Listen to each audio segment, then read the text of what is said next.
హిందూ సాంప్రదాయంలో కర్పూరానికి ప్రత్యేకమైన స్థానం ఉంది. ఇంట్లో వాస్తు దోషాలు తొలగిపోవాలన్నా, ప్రశాంతంగా ఉండాలన్నా కర్పూరం అద్భుతంగా పనిచేస్తుంది. ప్రతిరోజు ఉదయం, సాయంత్రం కర్పూరం వెలిగించడం వల్ల ఇంట్లో ప్రతికూల శక్తులు నశించి లక్ష్మీ కటాక్షం కలుగుతుందని భక్తుల నమ్మకం. మీ ఇంట్లో ఎక్కడైనా వాస్తు దోషం ఉందని భావిస్తే అక్కడ 2 కర్పూర బిళ్ళలను ఉంచాలి. అవి కరిగిపోయిన తర్వాత మళ్ళీ కొత్తవి పెట్టాలి. ఇలా చేయటం వల్ల ఆ ప్రదేశంలో ఉన్న ప్రతికూల శక్తి నశిస్తుంది. కర్పూరం అనేది కేవలం పూజా ద్రవ్యం మాత్రమే కాదు, ఇంటికి రక్షణ కవచంలా పనిచేస్తుంది. రోజు సాయంత్రం వెలిగించే హారతిలో కర్పూరం వాడటం వల్ల లక్ష్మీ కటాక్షం కలుగుతుంది.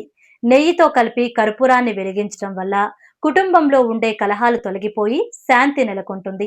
పడక గదిలో కర్పూరం వాసన వల్ల దంపతుల మధ్య సఖ్యత పెరుగుతుందని నమ్మకం. మరి ఈ వీడియో కనుక మీకు నచ్చినట్లయితే లైక్ చేసి, కమెంట్ చేసి, మీ ఫ్రెండ్స్ అండ్ ఫ్యామిలీకి షేర్ చేసి మా ఛానల్ని ఫాలో అవ్వండి.